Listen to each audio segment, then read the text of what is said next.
এসে গেছি এই সপ্তাহের ধামাকাদার টিআরপি আপডেট নিয়ে। বেঙ্গল টপার থেকে সেরা 5 একসাথে অনেক বিশেষ পরিবর্তন থাকছে। প্রফেসর বিদ্যা ব্যানার্জি কি দ্বিতীয় সপ্তাহে টপার হয়ে গেছে? কোথায় গেল ও মোর দরদিয়া? জোয়ার ভাটা কি পরাস্ত হলো? কি হলো চিরদিনই তুমি যে আমারে টিআরপি?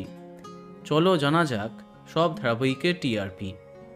এবার বাকিদের পরাস্ত করে টপার পরশুরাম আজকের নায়ক, যার টিআরপি 7.0। দ্বিতীয় স্থানে প্রফেসর বিদ্যা ব্যানার্জি, যার টিআরপি 6.9। তৃতীয় স্থানে পরিণীতা, টিআরপি 6.5।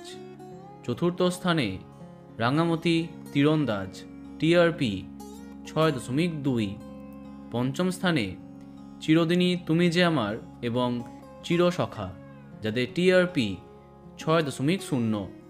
ষষ্ঠ স্থানে জগদ্ধাত্রী, টিআরপি 5.9। সপ্তম স্থানে ফুলকি, দাদামণি এবং জোয়ার ভাটা, যাদের টিআরপি 5.7। অষ্টম স্থানে লক্ষ্মী ঝাঁপি এবং ও মোর দরদিয়া, যাদের টিআরপি 5.5। নবম এবং দশম এই দুটি স্থানে আছে কম্পাস এবং তুই আমার হিরো, যাদের টিআরপি যথাক্রমে 5.1 এবং 5.0। তাহলে এই সপ্তাহে প্রথম 10-এ এই সমস্ত ধারাবাহিক আছে। এবার দেখা যাক বাকিদের কি হাল। এরপরে 11তম স্থানে কোণে দেখা আলো এবং অনুরাগের ছোঁয়া গৃহপ্রবেশ, যাদের টিআরপি 4.8। 12তম স্থানে কুসুম, যার টিআরপি 4.4।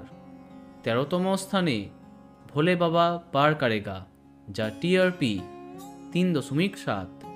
14তম স্থানে আনন্দী, টিআরপি 2.8। 15তম স্থানে গৃহপ্রবেশ এবং শুভ বিবাহ, যাদের টিআরপি 2.7। এবং সবশেষে 16তম স্থানে রানী ভবানী, যাদের টিআরপি 1.9। তো বন্ধুরা, এত সব ধারাবাহিকের মধ্যে তোমার প্রিয়কে কমেন্টে জানাতে পারো। আর এই রকমই আরও অনেক ভিডিও পেতে সাবস্ক্রাইব কারেন্ট বস। ধন্যবাদ।